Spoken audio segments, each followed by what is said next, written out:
Welcome back, students. This is your Dean, Count Zevius. Today we are going to shoutcast a tournament that took a Spanish battler called Nopfon all the way to the top of the leaderboards. He won 7-0 in this PvP HQ sponsored tournament. I will be joined by Amanda, who's going to shoutcast with me. Hello. So I was actually in this tournament too. I ended up going 6-1, but Nopfon didn't want to share the glory and a tied first place, so he decided to just go for the gold with a 7-0. And this was the team that he used. So we have a Zweilous, an AWAC, Skarmory, Whiscash, Regirock, and a Venusaur. What are your thoughts, Avi? It's a very solid team. Plenty of answers to Alolan Ninetales, plenty of answers to the Politoed, plenty of answers to Regirock. It is a very, very solid, well-balanced team, I think. Yeah, I agree. I talked to him a little bit after, and he also said that he liked to use a core of a Zweilous and Marowak, so we'll probably see a lot of that in this tournament. One thing we should note is that they didn't have footage from round 1 that he won, so this looks like a 6-round tournament, but actually was a 7-rounder. This is against his first player, Josh V009, which this is a spicy team if you look at it. It has your boy Rainy Castform. But what you can notice at the start is that Rainy Castform beats 4 out of 5 of Nopfon's team. Really? It beats Alolan Marowak easily. It beats Regirock. It beats Whiscash. It beats Skarmory. So the core of Zweilous and Alolan Marowak does look good, mostly because it covers Marowak's Rainy Castform weakness. What would be interesting to see is if Josh brings his Dragonair, because Dragonair is going to have plenty of neutral matchups here. Yeah, I would say that that's probably a good lead to start with, because even if you lose, which there's not many things that it will hard lose to, so at least he can possibly get things lined up well afterwards.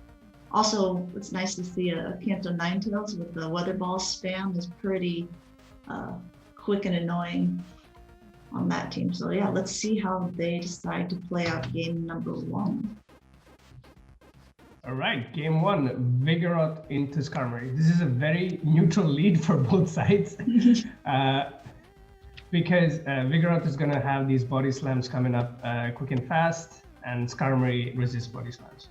Right. Yeah, it feels a little reminiscent of a Sunrise Cup, but both of them are doing a good job of storing up energy. Exactly, So and I think Sky attacks, I believe. Yep. Yeah, I think Nopfon is gonna he's throwing the back-to-back Sky attacks. If the Vigoroth does not shield this, it will knock out the Vigoroth. Oh, that's an interesting strategy. I guess recognizing that, the Whiscash on Nopfon's side doesn't have any horrible matches.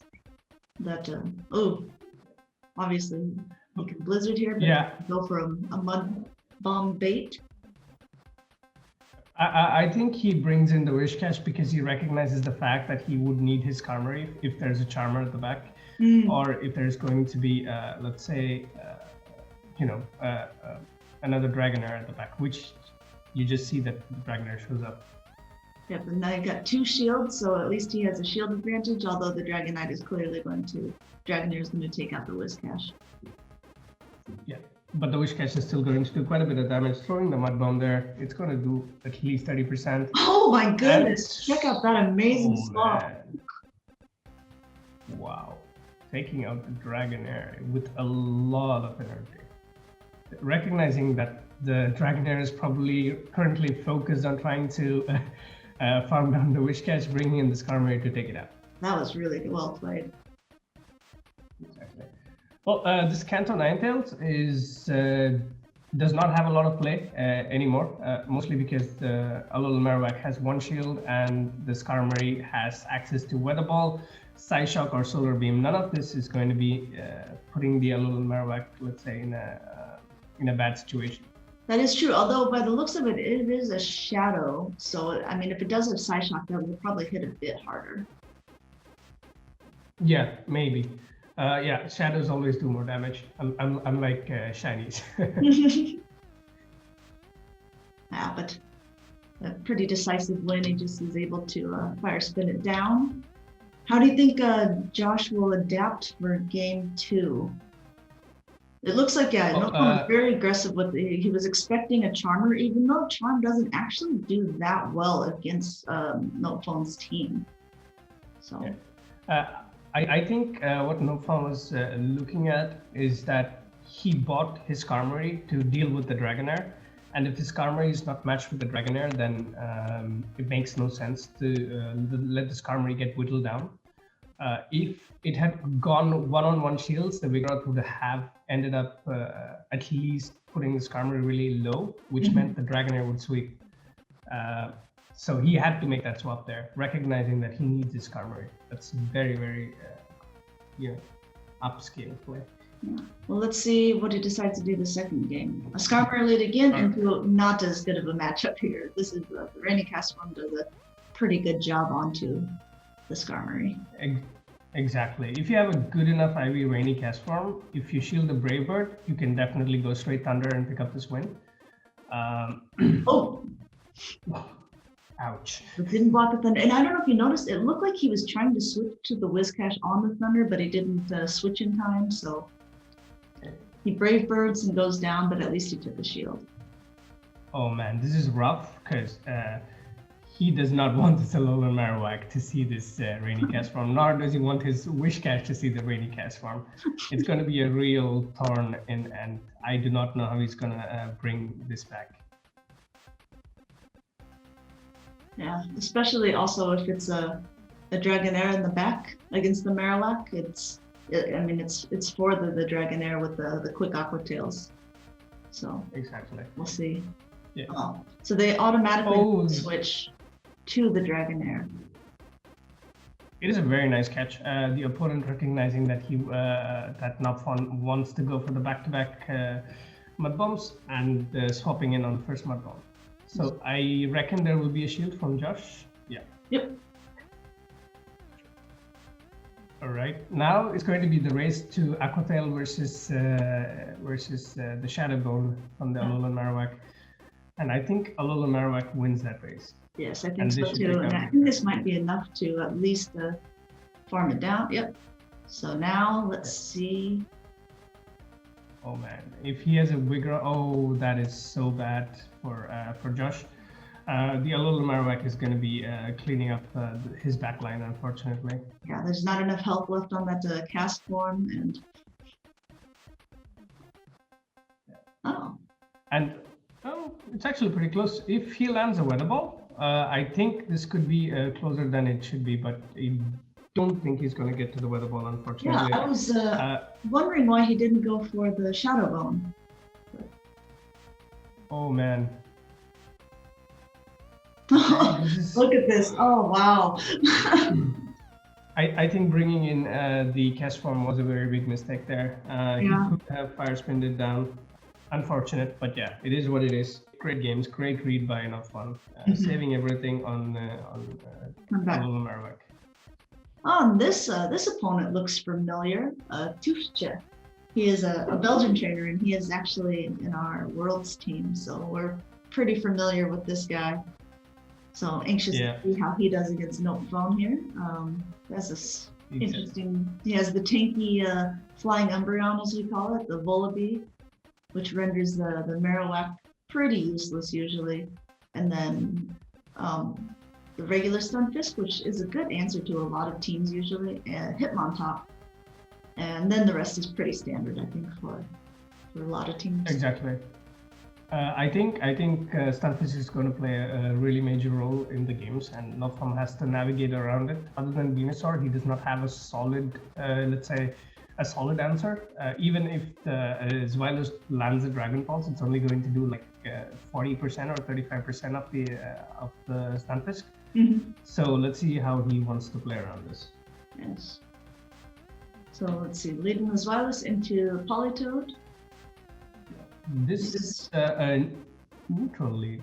Yeah, I mean, as a Zweilous user, I usually don't block, because even if it's an Earthquake, it doesn't take you out, and if it's a Blizzard, they have to reveal that right away.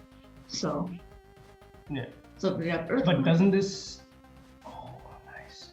And now he's got a ton of energy on that Zweilous. Exactly. And he Taking doesn't out, fool around either. Volibee. He goes straight for the big move, knocks it out with the Dark Pulse. And now in comes that Volibee. And the Volibee has to throw. Unfortunately, the Volibee gets a little bit too greedy and he's going to take a body slam to its face. I mean, yeah, neither Yes, the Volibee move is very effective, but yeah. Volibee is very tanky, but unfortunately, the Snarl is resisted by Zweilous, and Yep. And Dragon Breath. and off. Dragon Breath It's is So oppressive. Interesting. So You I think bring in the Whiscash to the Volibee probably just to soak up as much damage as possible because Whiscash is a thick boy. Exactly. I think Whiscash is just here to tell the Volibee. Sorry, Whiscash is just here to tell the not Volibee, the Mandibuzz. Oh yeah, you're Come right. at me, Yeah. bro. Pretty good. All right. Basically, it's Whiscash telling to the Mandibuzz, "Come at me, bro." And now the Mandibuzz is going to either Blizzard or has to commit a shield. before Oh, going down. and Tupcha just lets it go down. And, you know, honestly, usually the double shield with Hitmontop is a pretty good thing, but Marowak is a decent answer because the counters don't do really any damage. And with the two shields yourself, it's going to be tough for the Hitmontop. Exactly. The heads-up play would have been to protect the Alolan, to protect the Mandibuzz. Unfortunately, Tupcha does not. Oh, he even gets a defense drop. Oh yeah, close combated. I think probably because it was more energy efficient, but Yeah, pretty dangerous. definitely. I think at this point he can go straight Bone Club and take the win. Yeah, in retrospect, the shielding the Mandibuzz would have been the correct play. Because nothing the Alolan Marowak throws at the Mandibuzz would have done a lot. Mhm. So Of course, not let's see knowing how- what it is in the back, it really could have been a Regirock or something, and then it would have been. Exactly. So let's see how they adapt. Game number 2. Oh, that is a nice lead for Good catch, Tupcha. yeah. Alright. So, And yeah, it looks like a Whiscash is going as a Nopfon safe swap here, and that's not really a bad option because Whiscash with energy against this team does pretty well. Exactly. And letting the Whiscash farm up a little bit of energy was maybe a bit of a mistake because I think you need 2 weather balls to take this out. And the Zweilous can definitely now come in and then Dragon Breath will probably go down because it probably will not reach the Earthquake before. Well, interesting that Nopfon chooses to shield this. Probably because he's at a Mud Bomb, so he's farming up a little extra, and so he'll at least have some energy to throw at the next Pokemon that comes in. Yeah, he's going for the forced overtap, basically charge up to 1 move before and then throw it. Unfortunately for him, he loses CMP. Ooh, Oh, but man, he's they are coming both to really shoot us. invested in winning this secondary matchup here. Yeah, I think he has to win it because of what he has at the back. That's true, yeah, he doesn't want the Hitmontop lined up with this Zweilous at all. But the Stone Hedges from the Hitmontop is still going to hurt Oh, for this, sure, yeah. Venusaur. And he has a shield advantage. So maybe, oh man, that is a lot of damage. But unfortunately, it's a CMP for the Venusaur, and this should take it out. Oh, 1 HP and a dream. Man, those are some good IVs. It's because it's a shiny. Yeah. It blocks, which is Alright. smart. And he brings in that Mandibuzz, which, yeah, it's just a tank. It's going to, no matter what the Zweilous throws at it, it will at least do a bunch of chip damage back. So this will be a pretty difficult.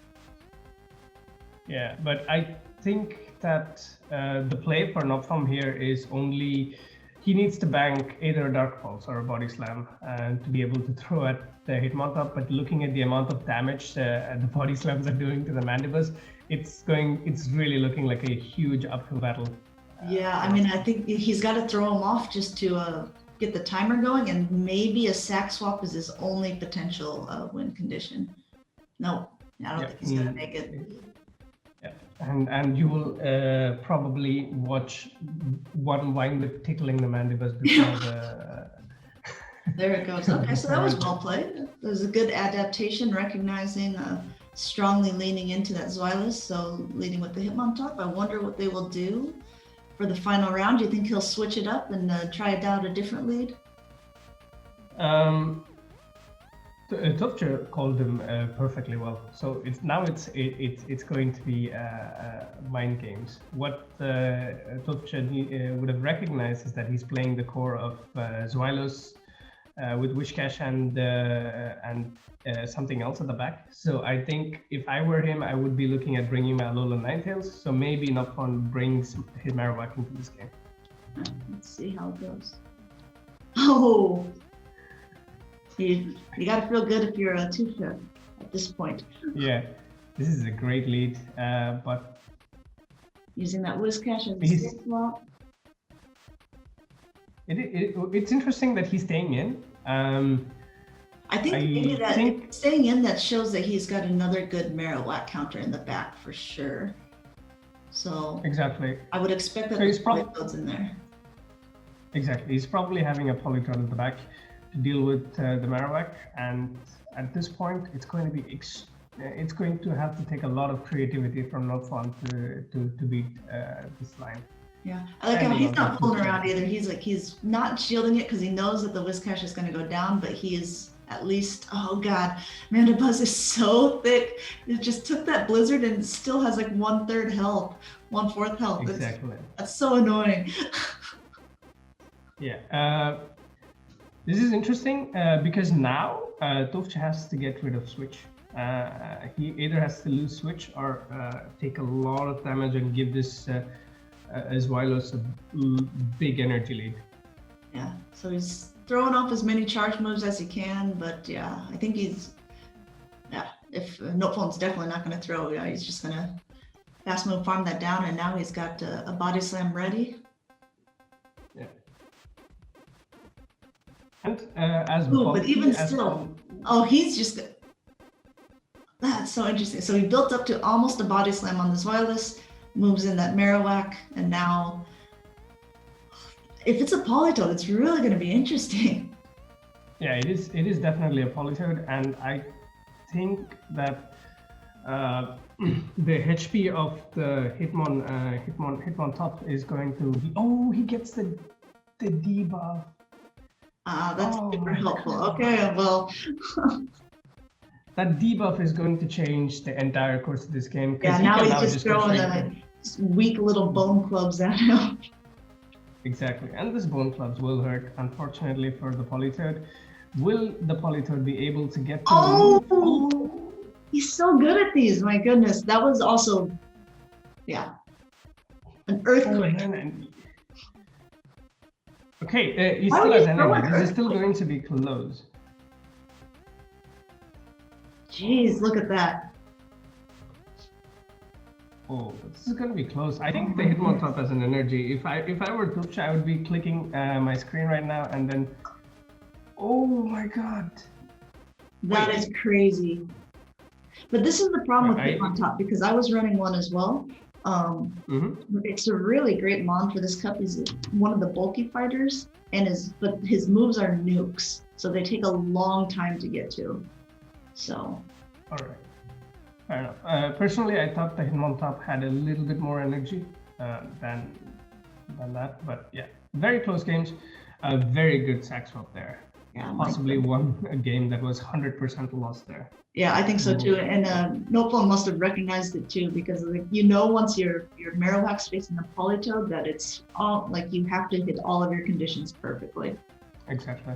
Opponent's move would be to just go straight where the balls were there, and that would have probably sealed him the game instead of going for the earthquake, because they were shields down, and where the balls come in big and fast. Indeed.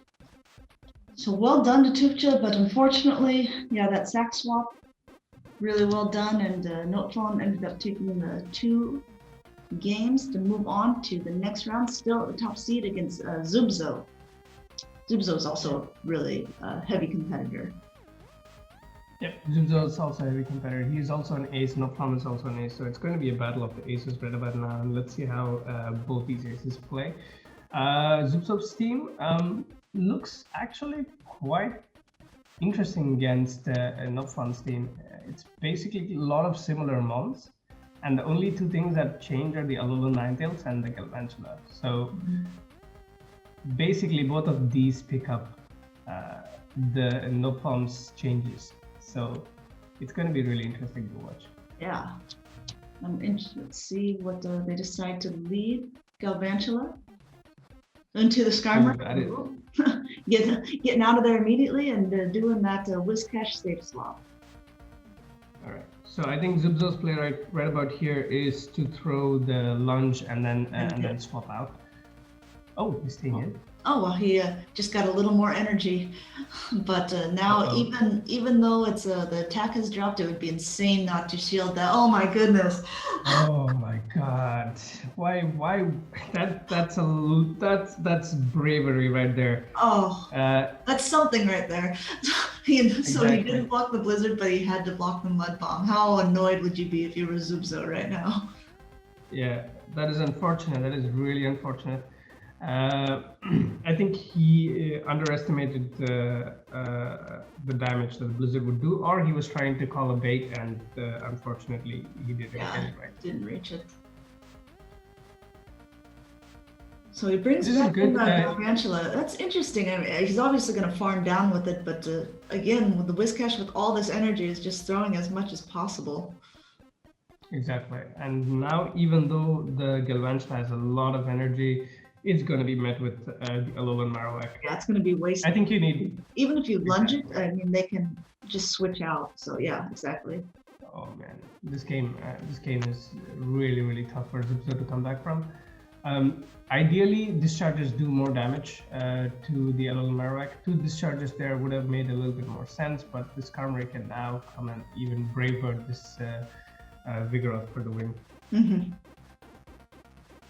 Which is exactly, I think, what he's going to do. Nope, he's building up to 2 back-to-back sky attacks. Yeah. Possibly taking out the Galvantula, or at least forcing the Galvantula to CMP tie with him. Or is he just going to let the... Oh, okay, it doesn't take him out. But it does. That was odd. Yeah, but this game is over, unfortunately. It's in the pocket.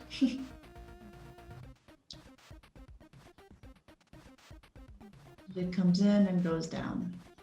All right. You know, I'm looking at the team, and even though Zubzo caught the lead with the only thing that I think the Galvantula is super strong against, but everything else is like, yeah, it will at least take shields because it with the lunge is effective on the Zweilous and the Venusaur. But other than that, it's not like it's that great of a mon to start with. Yeah. Well, I think let's say Galvantula picks up Zweilous, picks up Skarmory and Venusaur. Maybe he was recognizing the fact that Zweilous, let's say, has a plenty of neutral-ish matchups against his team. I don't know, or maybe thinking that he would use Venusaur, because Venusaur does quite a bit of damage to Zubzo's team. Yeah. Well, let's see how they decide to play out the second game. It's going with the same lead, Skarmory. And Zubzo has switched it up to his own Zweilous. This is a 50-50 game in the essence that this is a bait-dependent matchup for the Zweilous. The Zweilous needs to land the Body Slam bait and then hit a Dark Pulse, but this is too early for... oh, wow. Oh. Was I counting wrong? Oh, maybe. Okay. But yeah, I also was surprised that it was that quick, but... So neither one of them are shielding. Oh, and he does another fantastic sack swap here into the Whiscash to soak up the energy. It's just a Body Slam. Whiscash can handle that, and now the Whiscash is pretty loaded no matter what the... And again, the Whiscash has a lot of neutral matchups, so... Oh, man. I think so, if you're bringing in a Galvantula to a Whiscash, then you most likely have, I would guess, the Marowak in the back. Exactly. So I think Nopfon is recognizing that, and he is going to do his best to save the Whiscash or let it go for some reason. But okay, he might give 2 shields to whatever is at the back and then try to sweep with that. Oh, it's his own Marowak. Yeah, he probably recognizes that if it is a Marowak, he needs his shields for it, and he'll just come in with it on the Galvantula and start to farm in some energy. Oh, it's his own Whiscash. That is not what you want to see. Exactly. It is pretty interesting why he did not bring in his Whiscash into the Alolan Marowak. But so many levels of mind games. Yeah, I think Zubs are recognizing that there could be an Alolan Marowak like game 1 at the back and deciding to, let's say, save his Whiscash for the Alolan Marowak at the back. Dang. So he throws it in his Skarmory here. But that saved and the Whiscash has actually, that seems to be his play. He's done it a couple times now, where he goes in with goes up to 2 Sky Attacks, throws 1, and then dips. So he still has another one saved up for a rainy day. A rainy day. Exactly. It is a good strategy because Sky Attacks are mostly neutral to everything in this meta. And saving it will definitely give you a little bit of an edge over your opponent. Yeah, I think Zubzo made a mistake there too. I mean, there was not much he could do in either point, but switching in that Galvantula just allowed Nopfon to have enough farm to Shadow Ball the Whiscash, and that wasn't even needed because he really could have just Bone Clubbed him at that point to take it out.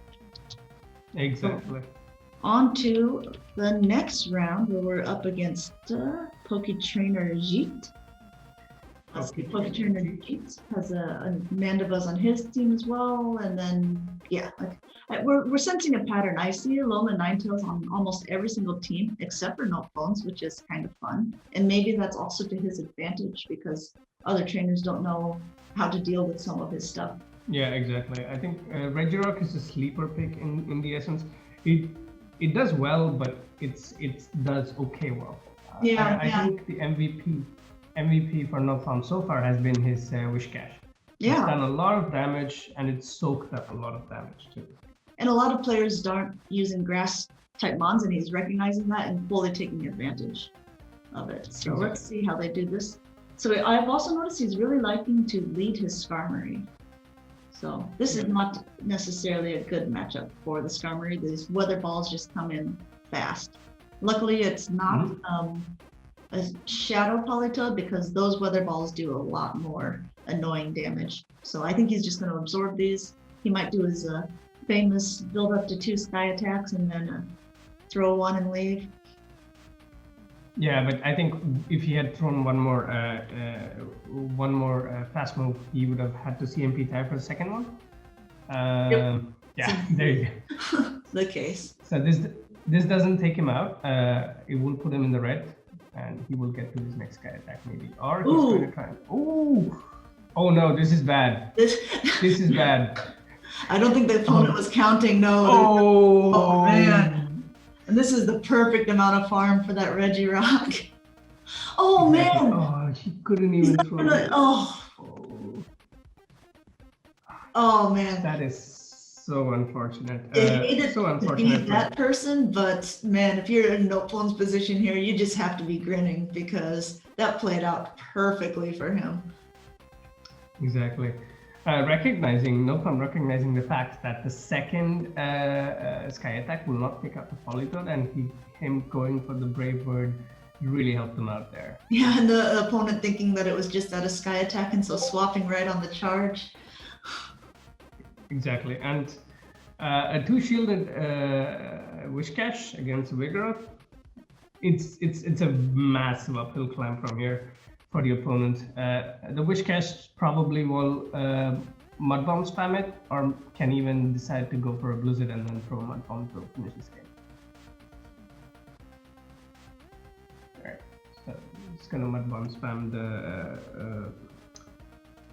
the Regirock. That's interesting. He probably could have made it up to a Blizzard. But yeah, but I think he's going to Mud Bomb once and Blizzard the next and finish the game. Or go straight Mud Bomb. just Mud Bomb it. Just prolong it. If it works, exactly. If it works, it works. As long as you win, it doesn't matter. Yep. That W on the Whiscash standing for winner. Exactly. Of course, Mud Bomb is more energy efficient also, and it makes more sense to throw a move with a stab than go for a Blizzard without a stab, just for the big show. Yes, completely agree.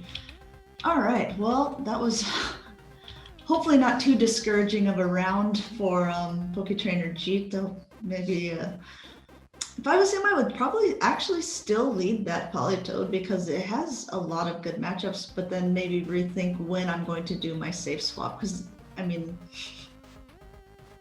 Yeah, personally, I would look at trying to lead my Vigoroth, because other than Venusaur, there is no hard answer to the Vigoroth.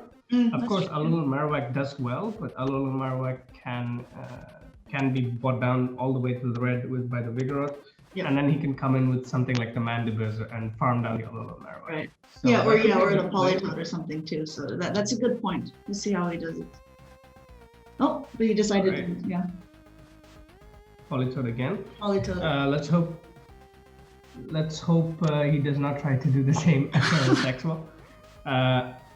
But let's see how this game goes. So it's going to be Weather Ball spam by the Politoed, and Nopfon is definitely going to Sky Attack bait again, and hoping to get a shield here.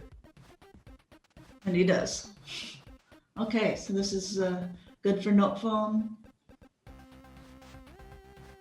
Yeah, what people don't recognize is Politoed is pretty bulky. It can definitely take the Brave Bird on and still be throwing 2 Weather Balls. It would put the Skarmory at a very bad situation if the Politoed decides to, let's say, double shield and then farm it down for throwing a bunch of Weather Balls and whatever's in the back. That was really smart of Nopfon too. He's always waiting to throw the Brave Bird or even the Brave Bird bait after the Politoed throws, because obviously once your defense is dropped, those Weather Balls are going to hurt a lot more. Oh man, this is rough. Ninetales gets hard counted by the Regirock, and Poketrainer Jeet is at a shield disadvantage. Yeah, so he's farming up to 100% energy, then throwing the first Stone Edge. This will knock out the Alolan Ninetales if he doesn't shield, which he doesn't. But yeah, oh, it didn't knock him out. Oh, this is interesting because this is going to put the Regirock at the red, and now he has to rely on his Vigoroth, hopefully countering it down, but unfortunately it cannot. But at least now he knows that the Vigoroth is energy dry, and so a 2-shielded Whiscash with a ton of energy versus a 1-shielded Vigoroth. I still, my money's on the Whiscash here. Exactly. And Nopfon being really, really smart here, he did not throw his fast move on the Regirock because he wanted the Vigoroth to throw his energy at him. Right. And now the Whiscash is going to be spamming the Mud Bombs.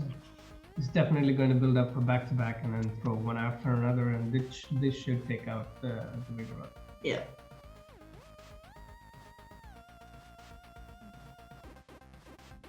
Very well played by Nopfon. Yeah. Really recognizing here his win conditions, and he's really reading his opponents very well. Like he had a lot of hard counters already set up for what they were bringing in. Exactly. That was really, really nice. Well played. So now we're into the semifinals, pretty much. I don't know if we call it like that, but round 6. Nopfon's still at the top seed. No one's been able to knock him out the whole tournament, and now he's up against Vroom Vroom Pow with a Shiftry. I think both of them have been unbeaten so far in this tournament, which is something that when you're in the semifinals, it's a lot of pressure. Yeah, indeed. As Amanda pointed out, the Shiftry is a huge spice pick here, but I don't think it has a lot of play against Nopfon's team, unfortunately. Yeah, I don't think so either. The Pelipper actually looks pretty solid, though. I like this pick. It's kind of been a sleeper pick, what we were saying with Regirock. And the times that I've played against one, it's actually given my team a lot of trouble because, again, it can get to those Weather Balls pretty quickly. And it's just a good counter to the other water users because of that typing as well. So let's see how they decide to kick this one off. All right, game 1. Alolan Marowak into Ninetales. What a lead. What a good call. Oh, I guess recognizing that Marowak has really good matchups against all of them except for a Pelipper. Yeah, exactly. That is actually very, very smart heads-up play. And knowing that the Hitmontop is still going to have a really bad matchup against his backline, he just throws in a Shadow Bone and then lets the Skarmory do some damage afterwards. Yeah, Skarmory took a close combat, but it doesn't really care. He's farming up. Yeah, he doesn't want to get too greedy with the farm because Alolan Ninetales throws those weather balls so quickly. So it throws a Sky Attack just one after, and then yeah, Ninetales is actually farming up a little bit. I think it should have another weather ball ready to throw whatever comes in. Exactly, recognizing the fact that the Alolan Ninetales does not get one hit KO'd by the Brave Bird, and he did not want to give space for the Ninetales to farm energy. Oh, but this is interesting and a little bit difficult because the Pelipper does a nice job against both the Marowak and the Regirock. Exactly, and the Pelipper has to shield this. Pelipper has the potential to sweep the entire backline right about now. All it has to do is overfarm a little bit and then take out both Regirock and the Alolan Marowak. Hopefully it can get to the weather ball before, but unfortunately it does not. It's all going to come down to how much energy can this Pelipper farm before going down. Yeah. Very nice counting by Vroom Vroom Powder. Yeah, that's smart. You have to block it. Oh, very well played too. He was about to throw and his opponent switched to try to catch the Stone Edge, but Nopfon switched right with him. And now I think, yeah, he just farms down this Ninetales and it changes the game because I feel like he now has 2 Shadow Bones potentially to throw at that Pelipper. Exactly. One more Fire Spin and it will get to a Shadow Bone. And the Pelipper's only play is to try to farm down this Alolan Marowak. Yeah. 1, 2, yeah, ooh. Oh man, unfortunate.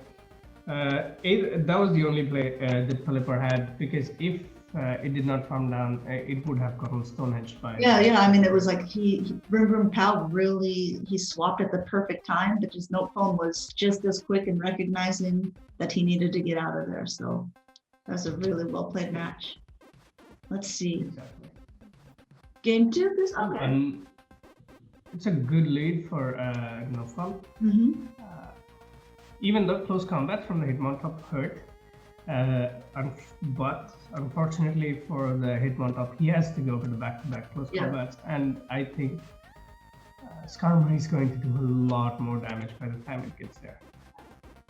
Yeah, but he knows at this point, close combat will take it out. So, oh, wow, and he's going to catch the second close combat on the Marowak. Well done. Oh man, very well done there. Bringing his own Marowak into a Marowak with an energy lead is extremely dangerous. Yes. But from the looks of it, he does not have an Alolan Marowak answer, so probably he would be having, let's say, Ninetales or Registeel at the back. That was good recognition on Nopfon's part too, knowing that even the Shadow Bone won't take him out, so he has just enough energy to throw. Oh, he wins back switch. He takes out the Marowak counter, and yep. And now it's just some farming time for the Skarmory. Yep. Ooh, yeah. Alolan Ninetales at the back. And not even fooling around, going straight for the Brave Bird because he knows he's going to dip into the Registeel, and yeah, it's game over from here. There's really nothing that the Vroom Vroom Pow can do. Regirock doesn't even need to shield. Exactly. It is Regirock just is a tank.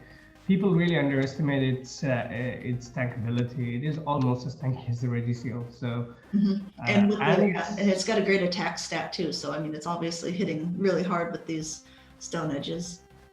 Exactly.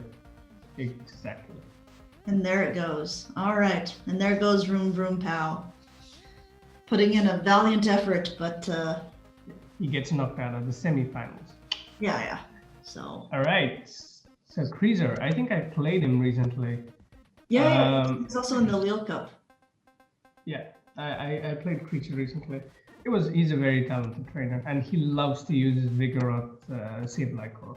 Oh, yeah, I can see it on there. I mean, both of those, almost in any meta, they both make wonderful safe swaps. So I mean, that's always something to have in the pocket. It does really well against the Marowak.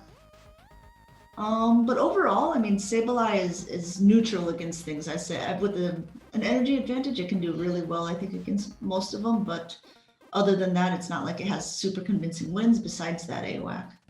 And there's also the Whiscash on that team, which is a good counter. Exactly. Very similar teams. So let's see how both of them play out. Yeah, and I think I'm expecting a Vigoroth lead from Creaser. At this point, I think Creaser has lost one game and Nopfon has not lost any. So if Nopfon loses here, then it's like a 4-way tie, I think, for first with 6 1s. And if Nopfon wins this, then it's a 7-0 sweep. So there's a lot of pressure on both sides, I think, if you want to keep your reign and also if you want to win. So this is a good lead for Nopfon. Exactly. As expected, Creaser leads his Vigoroth.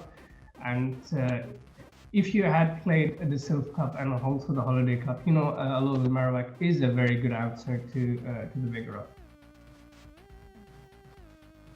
Oh, and he doesn't shield the Bulldoze, and Creaser goes straight for it right away.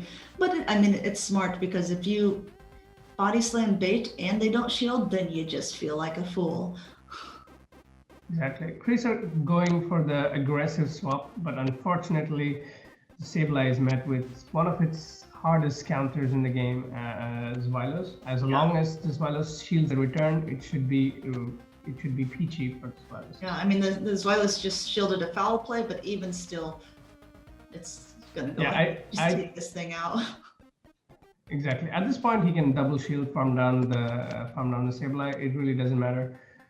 Because let's say the Vigoroth is pretty low in HP, and he's at least got a body slam stored up here, so he's going to throw a little bit of hurt in whatever comes in. Exactly. It's going to be that Vigoroth. They both have a move. This body slam won't take out the Zweilous, but it will take out the Vigoroth if he chooses not to shield. So yeah, exactly. Going straight for the body slam. Unfortunately, losing the CMP tie there. But if the Vigoroth shields, he can definitely Dragon Breath it down. What is at the back? Oh, it's a Whiscash. So it's going to be a race to Mud Bomb. Whiscash wins it. So this is going to be really, really close because Skarmory versus Whiscash is still going to be a close game. And yeah, I mean, I suppose you're not too concerned if you're the Skarmory. A Blizzard does it about 50%. So he's going to do 2 back-to-back Sky attacks again. And then I can't remember, does he have energy on the Marowak? He has a Bone Club worth of energy. Okay, so I guess the goal is just to get this as low as possible because the Whiscash has to throw a Blizzard to get that Skarmory out of there. Unfortunately, it does not make it in time, and this should at least do enough damage to the Whiscash to take it. Yeah, if this doesn't, he just swaps in his Marowak and throws a Bone Club for the win. All right, very, very good game there. So we saw to begin with that the Vigoroth Sableye core. I wonder if he'll continue that plan for the second round. Seeing that Nopfon also recognizes that it's a good core and has already brought some answers to it. So let's see. Calls it again, the switch up. Calling the switch up right there and switching to Whiscash. This is a neutral matchup, I think, but it favors the Skarmory more because of the fact that the mud shots that are being thrown by the Whiscash is not exactly doing a lot of damage to the Skarmory. Right. He's got to do the big move or else it doesn't do anything. Oh, and Nopfon also recognizing that. It's just like, I'm just going to throw a Brave Bird. He's not going to expect it. And there goes the Whiscash. Yeah, that is really, really brave by Nopfon. But now he runs the risk of getting farmed down by the Sableye. But unfortunately, the Sableye will have to shield this because Sky Attacks does quite a bit of damage. Yeah, and these Dragon Breath are just going to... Oh, man. The quick swaps to the Galvantula immediately, and it's like Nopfon's just like over his shoulder being like, what are you bringing in this game? Yeah, that is a very, very... one of the most amazing EG reads I've ever seen. It's just in the head of Creaser, and this should definitely seal the game, and Nopfon should be right now jumping on his table. He doesn't even throw. I mean, like, he's going to win with 2 shields. Oh man, they're both gonna win with 2 shields. Oh my goodness. Oh my god. The finals are played. Right there. Oh man, What a game. 4 shield flexing. that is intense. And that was the end of the tournament. Nopfon ended up winning, victorious, all by himself, not sharing any glory with the rest of us, but with a very, very awesome 7-0 sweep that put him at #1 in the world. He's a great battler, and it's been I'm really glad that he gave us this footage that we could see how he played. So that ends the tournament. Thank you guys, everyone, for watching. If you like this kind of content, we're not just only on YouTube. We have a channel on Twitch. We'll put it in the description below, and we also have a Discord link that we'll put in the channel that you guys can join. It's really just a great way to get to know other people in the PvP community, sharing tips, sharing different video sources. And yeah, we're hoping that this will continue to grow, and we can also throw some tournaments in there as well. So that's it for this one, everyone. We will catch you later in the week with some more content. Stay tuned. Very nice. Very nice. Very nice. Nice.